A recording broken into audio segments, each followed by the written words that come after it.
তানিয়া আমিন instigate করছে general ওয়াকারকে martial দেওয়ার জন্য, সেইভাবে বিএনপিরই কিছু অফিসার কিছু মন্ত্রী তখন ইনস্টিগেট করেছিল এরশাদকে মার্শাল দেওয়ার জন্য। তারপরে তিনি জাতীয় পার্টি গঠন করেন, সরকারের থেকেই জাতীয় পার্টি গঠন করেন এবং পরবর্তীতে 90-এর গণ অভ্যুত্থানে তার পতন ঘটে এবং মেজর জেনারেল মাজিদুল হক। কিন্তু তিনজনই অবসরপ্রাপ্ত সেনা কর্মকর্তা ছিলেন, তিনজনের কেউই তখন সার্ভিং সেনা কর্মকর্তা ছিলেন না। কাজেই আমি কোনো বইতে পাই নাই যে জিয়াউর রহমানের বিএনপি তৈরিতে সার্ভিং কোনো মিলিটারি অফিসার ভূমিকা রেখেছিলেন। যদি আপনারা কেউ পেয়ে থাকেন আমাকে রেফারেন্স দিলে আমি আনন্দিত হব, আমারটা আমি কারেকশন করে দেব। কিন্তু এখন পর্যন্ত আমি কোনো বইতে কোনো ইতিহাস বর্ণনায় আমি পাই নাই কোনো সার্ভিং অফিসার বিএনপি তৈরিতে ভূমিকা রেখেছিলেন। এই হলো 1972 থেকে 1980 সালের মধ্যে পলিটিশিয়ান এবং আর্মির মধ্যে রিলেশন। আমরা চলে যাচ্ছি 81 থেকে 90। এই পিরিয়ডে জেনারেল এরশাদ সর্বপ্রথম ডাইরেক্ট ক্লাসিক্যাল মিলিটারি কু করেছিলেন। জেনারেল এরশাদ একটা ইলেক্টেড গভর্নমেন্টের বিরুদ্ধে, এবং কোন ইলেক্টেড গভর্নমেন্ট? মাত্র 3 মাস আগে ইলেক্টেড হয়েছিল প্রেসিডেন্ট সত্তার। প্রেসিডেন্ট সত্তার ইলেক্টেড হওয়ার পরে জেনারেল এরশাদ মার্শাল ল দিয়ে দেন, এবং দেন কিভাবে? তৎকালীন বিএনপির মধ্যে কিছু সুযোগ সন্ধানী উচ্চাকাঙ্ক্ষী রাজনীতিবিদ তাকে তখন সহায়তা করেছিল এটা করবার জন্য, তাকে ইনস্টিগেট করেছিল মার্শাল ল দেওয়ার জন্য। আজকে যেমন তানিয়া আমিন ইনস্টিগেট করছে জেনারেল ওয়াকারকে মার্শাল দেওয়ার জন্য, সেইভাবে বিএনপিরই কিছু অফিসার কিছু মন্ত্রী তখন ইনস্টিগেট করেছিল এরশাদকে মার্শাল দেওয়ার জন্য। তারপরে তিনি জাতীয় পার্টি গঠন করেন, সরকারের থেকেই জাতীয় পার্টি গঠন করেন এবং পরবর্তীতে 90-এর গণ অভ্যুত্থানে তার পতন ঘটে। এবং 90-এর গণ অভ্যুত্থানে পতন ঘটার সময় সেনাবাহিনী খুব গুরুত্বপূর্ণ ভূমিকা পালন করেছিল। আমরা যেন এটা ভুলে না যাই, এটা কর্নেল হক বলেন নাই। সেই সময় আর্মি চিফ ছিলেন জেনারেল নুরুদ্দিন। জেনারেল নুরুদ্দিন পরিষ্কারভাবে জেনারেল এরশাদকে জানিয়ে দেন যে আমরা সেনাবাহিনী জনগণের সঙ্গে আছে, আপনার সঙ্গে নাই। এবং এটা জানিয়ে দেওয়ার পরেই জেনারেল এরশাদ রিজাইন করার সিদ্ধান্ত নেন। কাজে আমি আজকে জেনারেল নুরুদ্দিন এখানে উপস্থিত নাই, কিন্তু আমি জনগণের পক্ষ থেকে আমি তাকে ধন্যবাদ জানাতে চাই। তিনি সেদিন সঠিক অবস্থান গ্রহণ করেছিলেন। Thanks to general Nuruddin. এরপরে আমরা চলে আসি 91 থেকে 2000 সালের মধ্যে। 91 থেকে 2000 সালের মধ্যে আমরা একটা ব্যর্থ সামরিক কূ দেখতে পেয়েছি। জেনারেল নাসির একটা কুয়ের চেষ্টা করেছিলেন এবং দেশপ্রেমিক সামরিক অফিসারদের বাধার মুখে সেই কূ ব্যর্থ হয়েছিল। এবং যাদের জন্য ব্যর্থ হয়েছিল তাদের মধ্যে একজন জেনারেল ইমামকে আমি এখানে দেখতে পাচ্ছি। জেনারেল ইমাম সম্ভবত সেই সময় 9 ডিভিশনের জিওসি ছিলেন, আমি যদি ভুল না বলে থাকি।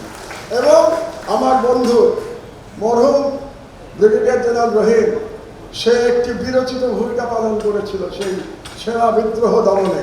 জেনারেল রহিম আজকে আমাদের মধ্যে নাই, আমি তার রুহের মাগফিরাত কামনা করছি, আল্লাহ যেন তাকে বেহেশত নসিব করে।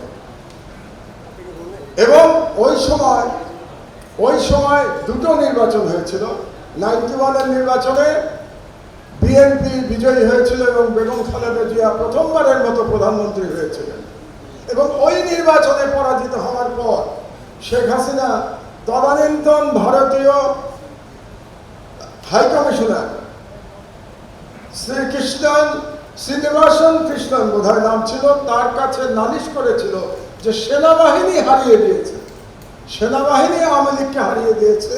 এমন একটা নালিশ নিয়ে শেখ হাসিনা ভারতীয় হাইকমিশনারের কাছে গিয়ে উপস্থিত হয়েছিল এবং ভারতীয় হাইকমিশনার বলেছিল যে তোমার এই কথা ঠিক না, ফেয়ার নির্বাচনে তুমি পরাজিত হয়েছে।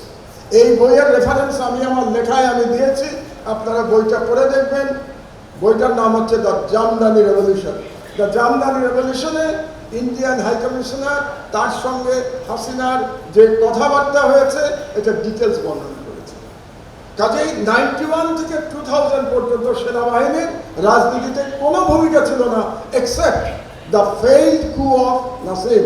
এবং নাসিম যে কু করেছিল বা কুয়ের চেষ্টা করেছিল তার পিছনে আওয়ামী লীগের মদত ছিল। কাজে আমরা ভুলে না যাই সেই যে ব্যর্থতা করা হয়েছিল সেটাও করা হয়েছিল রাজনীতিবিদদের সহযোগিতা। কেন আমি বারে বারে রাজনীতিবিদদের কথা বলছি এটা আমি আমার বক্তব্যের শেষের দিকে আসবো। এরপরে আমরা চলে আসি 2001 থেকে 2010। এই সময় খুবই ঘটনাবহুল পিরিয়ড গেছে বাংলাদেশের 2001 থেকে 2010। এই সময় আমরা একটা পরোক্ষ সেনা শাসন দেখেছিলাম 1/11 সরকার। 1/11 সরকার ওয়াজ নট এ ডাইরেক্ট কু, but it was an indirect কু। কারণ এই কুয়ের মাধ্যমে তখন সেনাবাহিনী 2 বছর রাষ্ট্র পরিচালনা করেছে মঈন মাসুদের মাধ্যমে, এবং মঈন মাসুদ এবং ইন্ডিয়ার একটা নেক্সাস তৈরি হয়েছিল। আমি যেটা বলেছি জেনারেল মঈনের ভারত যোগ, ইন্ডিয়ান নেক্সাস, যেটার প্রমাণ ইন্ডিয়ান প্রেসিডেন্ট প্রণব মুখার্জি তার দ্য কোয়ালিশন ইয়ার্স বইতে লিখে গেছেন পরিষ্কারভাবে যে জেনারেল মঈন তার কাছে গিয়ে বলেছিল যে আপনি আমার চাকরির গ্যারান্টি দিবেন, তার পরিবর্তে আমরা শেখ হাসিনাকে 2008 সালের নির্বাচনে বিজয়ী করে আনব।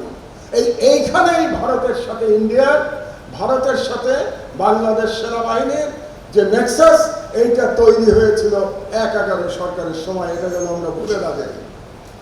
ইতিহাস যখন বর্ণনা করব তখন নির্মোহভাবে ইতিহাস বর্ণনা করতে হবে, এখানে কোনো পক্ষপাতিত্ব করার কোনো সুযোগ নাই। এবং সেই সময় বিএনপিকে ভাঙতে ডিজিএফআই কে ব্যবহার করা হয়েছিল। কাজে ডিজিএফআই এর যে ডাইরেক্ট পলিটিক্সে অংশগ্রহণ এটা শুরু হয়েছিল 1/11 সরকারের সময়। তখন দুটো নাম আপনারা সবাই চেনেন, আপনাদের অনেকের ক্যারিয়ার কলিগ ছিলেন, ব্রিগেডিয়ার বারী এবং মেজর জেনারেল আমিন। এই দুইজন বিএনপিকে ভাঙার জন্য সর্বভাবে চেষ্টা করেছে মান্নান ভূঁইয়ার মাধ্যমে। এরপরে 2008 সালের নির্বাচন হলো। সেই নির্বাচনে ভারতের সাথে চুক্তি মোতাবেক হাসিনাকে নির্বাচনে জয়লাভ করানো হলো, বিপুল বিজয় করানো হলো। এবং এই বিজয়ে আরেকজন সামরিক কর্মকর্তা এখানে ভূমিকা রেখেছিলেন, তার নাম বলা আবশ্যক। তিনি বর্তমানে সম্ভবত পলাতক lieutenant general Mamun Khaled. Lieutenant general Mamun Khaled এটার সাথে জড়িত ছিলেন 2008 সালের নির্বাচনের সাথে। এরপরে হলো 2009 সালের বিডিআর ম্যাসাকার। আমি ব্যক্তিগতভাবে মনে করি, আপনারা আমার সাথে দ্বিমত করতে পারেন, বিডিআর ম্যাসাকারের মাধ্যমে ভারত এবং আওয়ামী লীগ তারা বিডিআর এর সৈনিকদের ব্যবহার করে বাংলাদেশ সেনাবাহিনীর মরাল ভেঙে দিতে সক্ষম হয়েছিল। পরবর্তী 15 বছর যে ফ্যাসিবাদী শাসন আমরা দেখেছি এবং সেনাবাহিনী চুপচাপ বসে ফ্যাসিবাদী শাসন দেখেছে, তার মূলে ছিল বিডিআর ম্যাসাকার। আমি বিশ্বাস করি বাংলাদেশের একজন নাগরিক হিসেবে, একজন গবেষক হিসেবে, বিডিআর ম্যাসাকার না হলে বাংলাদেশ সেনাবাহিনী 15 বছরের ফ্যাসিবাদী ইন্ডিয়ার দালাল শাসন বরদাস্ত করত না। বরদাস্ত করেছে শুধুমাত্র বিডিআর ম্যাসাকারের কারণে। কাজে বিডিআর ম্যাসাকারের প্রকৃত বিচার হওয়া আমাদের জাতির জন্য অত্যন্ত গুরুত্বপূর্ণ। আরেকটি কথা বলা আবশ্যক, বিডিআর ম্যাসাকারে যে বিদ্রোহ হয়েছিল বা বিদ্রোহকে উপলক্ষ করে যে ম্যাসাকার করা হয়েছিল, এই বিদ্রোহে ডাইরেক্টলি আওয়ামী লীগের হাত ছিল এবং শেখ পরিবারের হাত ছিল। তাদের প্রত্যেকের নাম এসছে, শেখ তাপসের নাম এসছে, শেখ সালিমের নাম এসছে, কিন্তু কারো বিচার হয় না। এবং আওয়ামী লীগের ডাইরেক্ট হাত থাকা মানে কি? তার মানে হচ্ছে এটার সাথে ভারতের হাত ছিল। কারণ আওয়ামী লীগ এবং ভারতের মধ্যে বাংলাদেশে কোনো পার্থক্য নাই, যা আওয়ামী লীগ তাই ভারত বাংলাদেশে। কাজে এরা মিলিতভাবে বিডিআর হত্যাকাণ্ড ঘটিয়েছে এবং বাংলাদেশ সেনাবাহিনীর মরাল শেষ করে দিয়েছে ওই 48 ঘন্টার মধ্যে। এরপরে যেহেতু বিডিআর ম্যাসাকারে আওয়ামী লীগের যোগসূত্র ছিল এবং Awami League successfully BDR massacre করতে পেরেছে এবং এর বিরুদ্ধে কোনো প্রতিবাদ সেনাবাহিনীর তরফ থেকে সেইভাবে উচ্চারিত হয় নাই, যারা প্রতিবাদ করেছিল তাদেরকে চাকরিচ্যুত করা হয়েছিল এবং অন্য ব্রাদাররা তার প্রতিবাদ করে নাই। এই জন্য শেখ হাসিনা ক্ষমতা কুক্ষিগত করতে পেরেছিল এবং এই অবস্থাতেই বেগম জিয়াকে তার ক্যান্টনমেন্টের বাড়ি থেকে উচ্ছেদ করা সম্ভব হয়েছিল। ক্যান্টনমেন্টের তার লিগ্যাল বাড়ি থেকে উচ্ছেদ করা হয়েছে এবং সেনাবাহিনী চুপচাপ সেটা দেখেছে। কারণ ক্যান্টনমেন্টের বাড়ি থেকে উৎখাত করা হয় 2010 সালের নভেম্বর মাসে, আর 2009 সালে বিডিআর বিদ্রোহ সংগঠিত হয়ে গেছে। কাজেই সেই সময় সেনাবাহিনীর এই মরাল জোরটা ছিল না যে তারা বেগম জিয়ার প্রতি এই অন্যায়ের প্রতিবাদ করতে পারে, তারা সেই অন্যায়ের প্রতিবাদ করে নাই। এবং ওই সময় আয়নাঘর নির্মাণও কিন্তু হয়ে গেছে, তার প্রমাণ আমি নিজে। কারণ র্যাবের যে আয়নাঘর, সেই আয়নাঘরে আমি একদিন ছিলাম। কাজে সেই আয়নাঘরে 2010 সালের জুন মাসে আমি একদিন ছিলাম, র্যাব 1 নম্বর হেডকোয়ার্টারের আয়নাঘর, যেখানে কিছুদিন আগে আমাদের ডক্টর ইউনূস সাহেব ভিজিট করে এসছেন, ওই জায়গাতে আমি একদিন ছিলাম। সো এই আয়নাঘর 2010 সালেই তৈরি করা হয়ে গেছে।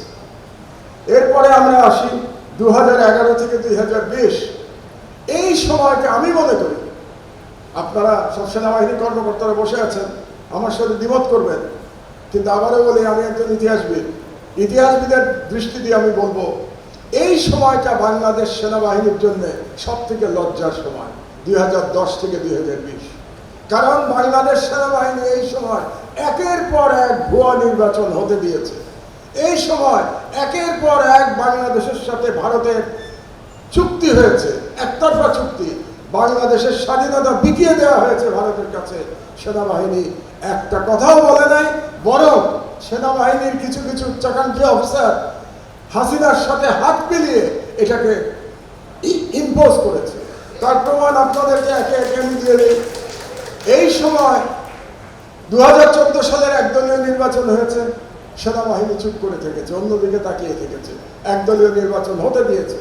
যে একদলীয় নির্বাচনের কথা বলে মঈন মাসুদ 1/11 কু করেছিল, সেই একদলীয় সরকার একদলীয় নির্বাচন 2014 সালে হলেও সেনাবাহিনী টু শব্দ করে নাই। এটা ইতিহাস, এটা বাস্তবতা। তারপর মেজর জেনারেল তারেক সিদ্দিকী একটা গং তৈরি করেছিল সেনাবাহিনীর ভিতরে, এবং তাদেরকে দিয়ে তারেক সিদ্দিকী পুরো সেনাবাহিনী নিয়ন্ত্রণ করেছে।